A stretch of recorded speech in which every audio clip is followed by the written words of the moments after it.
पति का आखिरी इशारा। रात के सन्नाटे में रिया की आंखें अचानक खुली। कमरे में हल्की ठंडी हवा थी और दीवार पर लगी घड़ी बस 2 बज रही थी। पर जो चीज उसे डरा गई वह थी आशीष की कुर्सी अपने आप झूलना। आशीष यानी कि उसका पति, जो पिछले हफ्ते ही एक सड़क हादसे में दुनिया छोड़ गया था। रिया के दिल की धड़कनें तेज हो गई। उसने कुश्ती को देखा और महसूस किया जैसे कोई उसे देख रहा हो। वह उठी और धीरे धीरे बोली, आशीष क्या तुम हो? कोई जवाब नहीं आया, बस खिड़की के पर्दे जोर से हिले और एक ठंडी हवा उसके चेहरे को छू गई। अगले दिन रिया ने सोचा शायद वहम था, पर जब उसने टेबल पर अपने नाम का खत देखा जिस पर लिखा था मुझे आखिरी बार सुनो, उसकी रूह कांप गई। खत में सिर्फ एक लाइन थी, रिया जो मैं कह ना सका उसे अब पूरा करना, और नीचे बस आशीष का सिग्नेचर। रिया अब हर रात उसी कुर्सी के पास बैठती। उसे लगता आशीष वही है, जैसे कुछ कहना चाहता है पर रुक गया है। एक रात जब उसने टेबल के नीचे देखा तो वहां वही लाल डायरी थी जो आशीष हमेशा छुपाकर रखता था। रिया ने उसे खोला और पन्ने पर लिखा था, अगर मैं ना रहूं तो किसी पर भरोसा मत करना। डायरी में हर पन्ने किसी रहस्य से भरा था। आशीष किसी बात से डरता था, किसी ऐसे राज से जो अब रिया की जिंदगी बदलने वाला था। रिया ने डायरी आगे पढ़ी। आशीष के ऑफिस में किसी ने गद्दारी की थी। वह किसी मनीष का नाम बार बार लिख रहा था। अगर मनीष सच जान गया तो रिया खतरे में होगी। रिया ने तय किया वह आशीष का आखिरी काम पूरा करेगी, पर कैसे, उसे कुछ समझ नहीं आ रहा था। रिया उस ऑफिस में पहुंची जहां आशीष काम करता था। लोग उसे देखकर चुप हो गए। किसी की आंखों में सहानुभूति थी तो किसी में डर, क्योंकि सब जानते थे आशीष ने मौत से पहले कुछ बड़ा देखा था। वह अपने पति के केबिन में गई। टेबल पर अब भी उसकी घड़ी और मांग रखे थे, पर लैपटॉप बंद था, पासवर्ड में से लॉक। रिया ने उसे ऑन किया। स्क्रीन पर लिखा आया। रिया ने आईटी डिपार्टमेंट से मदद मांगी, पर सबने मना कर दिया। मैम, यह कंपनी की सिक्योर फाइल है। तभी एक पुराना स्टाफ विक्रम धीरे से बोला, मैम, पासवर्ड शायद खुद आशीष ने आपको ही छोड़ा है। रात को जब रिया घर लौटी उसने फिर से वह खत पढ़ा, मुझे आखिरी बार सुनो। अचानक उसे लगा जैसे कुछ अक्षर हल्के से उभर रहे हैं। वह थे LASTSGNAL। उसने लैपटॉप चालू किया और पासवर्ड टाइप किया। Last singular. लैपटॉप खुल गया। स्क्रीन पर कुछ फाइल थी जिनके नाम अजीब थे। प्रोजेक्ट आइडियो, फाइनल वार्निंग। रिया ने आइडियो ट्रूथ फाइल खोली। आवाज आई, अगर यह रिकॉर्डिंग किसी के हाथ लगे तो समझो गया आया अब नहीं हूं। वह आवाज थी आशीष की। रिया का दिल कांप उठा। रिकॉर्डिंग में आशीष कह रहा था, कंपनी में करोड़ों का घोटाला चल रहा है और इसके पीछे मनीष है। मैंने सबूत इकट्ठा कर लिया है, पर अगर मैं कुछ गलत हुआ तो रिया को बचाना। रिया की आंखें से आंसू बह निकले। उसे समझ आ गया आशीष की मौत कोई हादसा नहीं बल्कि साजिश थी। वह अगले दिन फिर ऑफिस पहुंची। मनीष उसे देखकर बोला, रिया जी, आप बीते हुए लोगों को भूल जाइए, काम पर ध्यान दीजिए। पर रिया की निगाहें में अब डर नहीं बदला था। रिया ने चुपचाप फाइल की कंपनी बना ली। पर उसी रात उसके घर का दरवाजा अपने आप खुल गया और अंदर किसी ने कदम रखे। सस्पेंस, धीमी धड़कनें। रिया ने पीछे मुड़कर देखा। वह वही था, विक्रम। वह बोला, मैम, मनीष को जब पता चल गया है कि फाइल आपके पास है, रिया का डर गई। अब क्या होगा? विक्रम बोला, आपको भागना होगा। रिया ने फाइल लेकर घर छोड़ा। रात का समय, चारों तरफ अंधेरा। वह अपनी कार में बैठी, लेकिन जैसे ही उसने इंजन चालू किया, पीछे से एक ब्लैक एसयूवी आई और उसका पीछा करने लगी। वह किसी तरह बचकर एक पुराने इमारत में छुपी गई। वहीं उसे पुलिस को कॉल किया, पर कॉल के बीच किसी ने लाइन काट दी। उसे लगा जैसे कोई सुन रहा है। अचानक उसके फोन पर एक मैसेज आया, रिया, उस कमरे के पीछे देखो। वह नंबर अनजान था, पर शब्द वही थे जो कभी आशीष ने डायरी में लिखे थे। रिया ने टॉर्च ऑन किया और कमरे के पीछे गई। दीवार के पास एक छोटी तिजोरी थी। उसमें एक पेन ड्राइवर रखी थी, जिस पर लिखा था फाइनल प्रूफ। उसने पेन ड्राइवर को लैपटॉप में लगाया। फाइल खुली। वीडियो में मनीष किसी विदेशी क्लाइंट से रिश्वत लेता दिख रहा था। रिया के होश होंठ कांप गए। यही था आशीष आखिरी सबूत। अब रिया जान चुकी थी उसे क्या करना है। उसने सबूतों के कई कॉपी बनाई और एक न्यूज रिपोर्टर को भेज दी। पर मनीष अब पागल हो चुका था। वह रिया को खत्म करना चाहता था। रात के 11 बजे रिया को कॉल किया, अगर सबूत नहीं दिए तो तेरी भी वही हाल होगा जो आशीष का हुआ। रिया बोली, अब बहुत देर हो चुकी है मनीष, सच सबके सामने आने वाला है। रिया पुलिस के पास जाने वाली थी कि उसका घर जलाने लगा। किसी ने आग लगा दी थी। वह दौड़ी, पर अंदर उसी कुर्सी के पास उसे एक परछाई दिखी। आशीष की पुस्तकी हुई आकृति, जैसे कह रही हो, मैं यही हूँ, मत डर। अगले दिन सुबह न्यूज चैनल पर खबर चली, कंपनी घोटाले का खुलासा, मनीष गिरफ्तार। रिया की आंखों में आंसू गिर पड़े। उसने दिए के पास आशीष की तस्वीर रखी और कहा, तुम्हारा आखिरी इशारा मैंने समझ लिया, अब चैन से सो जाओ। रिया अब लोगों की नजरों में एक हीरो बन चुकी थी, पर उसके भीतर अब भी एक सवाल गूंज रहा था, आशीष ने आखिरी इशारा क्यों कहा था? क्या सच में सब खत्म हो गया था या कुछ और बाकी था? रात को जब वह सोने गई, कमरे में हल्की हवा चली और वही कुर्सी फिर हिली।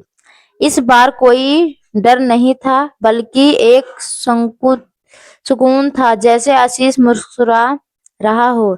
रिया ने धीरे से कहा, आशीष, सब खत्म हो गया। तभी टेबल पर रखी डायरी अपने आप खुली और एक नया पन्ना दिखा, जिस पर लिखा था, सच हमेशा आधा नहीं होता।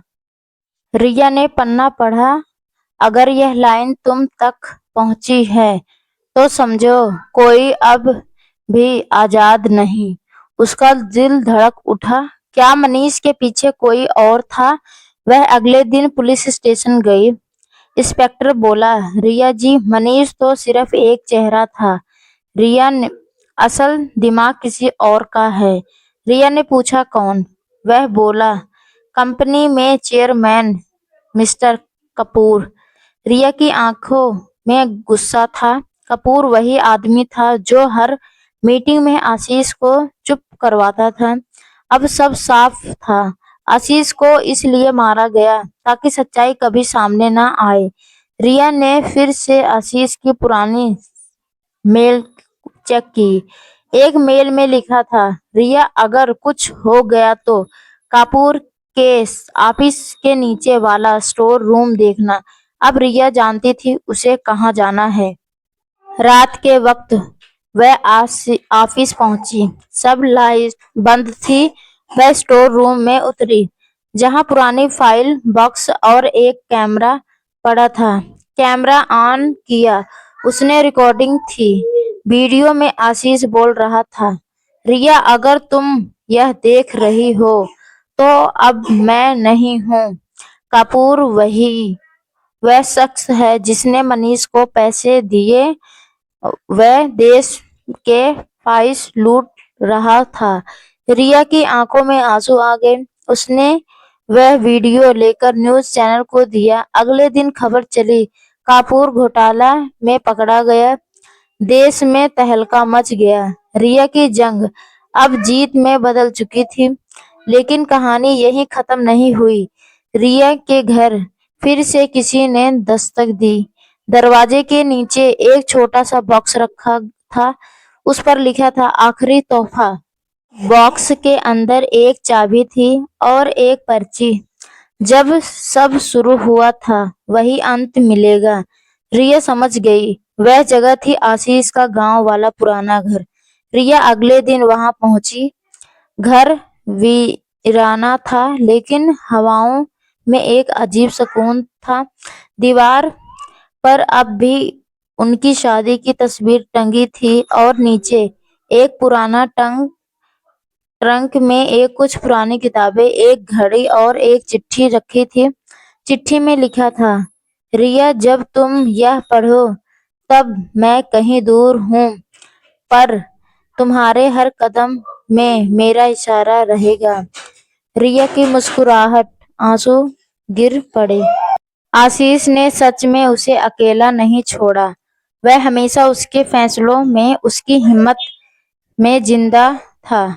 अब रिया ने आशीष के नाम से एक एनजीओ खोला, लास्ट सिंगल फाउंडेशन, जहां भ्रष्टाचार और सच के लिए लड़ने वाले लोगों की मदद की जाती थी। उसने सेकंडों पीड़ितों की आवाज को मंच दिया। लोग उसे लेडीज अंशी कहने लगे क्योंकि उसने वही रास्ता अपनाया था जो उसके पति ने दिखाया था। एक दिन रिया ने एनजीओ के बाहर एक बच्ची को देखा जिसने कहा, आंटी पापा कहते थे झूठ ज्यादा दिन नहीं चलता। रिया ने उसे गोद में उठा लिया और मुस्कुरा दी। रात को घर लौटा उसने वही दिया जलाया, कुर्सी के पास बैठी और धीरे से बोली, देखो आशीष अब मैं डरती नहीं। कमरे में हल्की हवा चली, दिया टिमटिमाया। वह मुस्कुराई, बोली, तुम्हारा आखिरी इशारा अब मेरा पहला कदम है। और पृष्ठभूमि में धीमी म्यूजिक के साथ दृश्य धुंधला होता है। रिया जब सिर्फ एक पत्नी नहीं रही, वह बन चुकी थी सच की आवाज। उसने तय किया, अब हर इंसान एक के लिए लड़ेगा जिसकी आवाज पैसों की ताकत के नीचे दब गई थी। हर सुबह उसकी डेस्क पर एक नया केस आता और ये कहती, अब किसी को आशीष जैसा अंत नहीं मिलेगा। उसे कोई बार धमकियां मिली, रिया यह लड़ाई छोड़ दो वरना तुम्हारा भी अंजाम बुरा होगा। पर उसने जवाब दिया, जिसका डर मौत भी नहीं दिलाया, अब वह इंसानों से क्या डरेगी। उसके शब्द अब हजारों लोगों की हिम्मत बन चुके थे। रिया का नाम अब हर न्यूज चैनल पर था। रिपोर्टर पूछते, आपको यह ताकत कहाँ से मिलती है? रिया बस मुस्कुराकर कहती, एक अधूरा था जिसे पूरा करना ही मेरी जिंदगी बन गया। रिया की एनजीओ लास्ट सिंगल फाउंडेशन अब हजारों लोगों की मदद बन चुकी थी। हर गरीब, हर पीड़िता के पास अब एक सहारा था। लोग कहते, रिया दीदी आइए, मतलब इंसाफ आएगा। वह मुस्कुराकर कहती, इंसाफ मैं नहीं लाती, इंसाफ खुदा रास्ता ढूंढता है। एक दिन उसे मंच पर बुलाया गया। राष्ट्र की में भीड़ में सन्नाटा था। रिया मंच पर आई और बोली, मेरी लड़ाई किसी मनीष या कपूर से नहीं थी, मेरी लड़ाई डर से थी। पूरा हाल तालियों से गूंज उठा। इंसान ने पूछा, रिया जी आपके पति अब इस दुनिया में नहीं, आपको कभी अकेलापन महसूस नहीं होता? रिया मुस्कुराई और कहा, मेरा पति मरा नहीं, वह हर इंसान में जिंदा है जो सच बोलने की हिम्मत करता है। और पूरा हाल खड़ा होकर तालियां बजाने लगा। उस शाम रिया अपने घर लौटी, दिया जलाया, कुर्सी के पास बैठी। हवा में वही पुरानी खुशबू थी। धीरे से बोली, देखो आशीष, आज तुम्हारा नाम फिर से जिंदा हो गया। खिड़की से आती चांदनी ने उसे उसके आंसुओं को चमका दिया। वह दिए के को देखती रही और धीरे धीरे मुस्कुरा दी। अब कोई डर नहीं था, कोई अधूरापन नहीं था, सिर्फ सुकून और आशीष की मौजूदगी जो हवा में घुली हुई थी। अगले दिन एनजीओ के दफ्तर में दीवारें पर नई फ्रेम लगी, आशीष और रिया। नीचे लिखा था, "त- तब मरना नहीं, बस वक्त लेता है लौटने में।" लोग रोज उस फोटो को देखते मुस्कुरा देते। रिया अब अकेली नहीं थी, उसके साथ अब सच बोलने वाले हजारों लोग थे।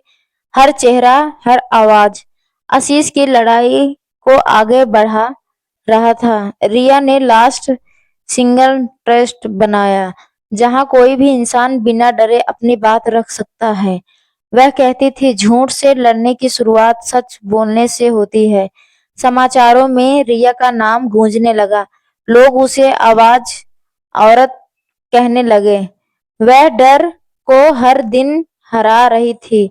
लेकिन रातों में जब सब सो जाते, रिया चुपचाप उस पुरानी लैपटॉप को खोलती जहां आशीष का लास्ट सिंगल फोल्डर चमकता था।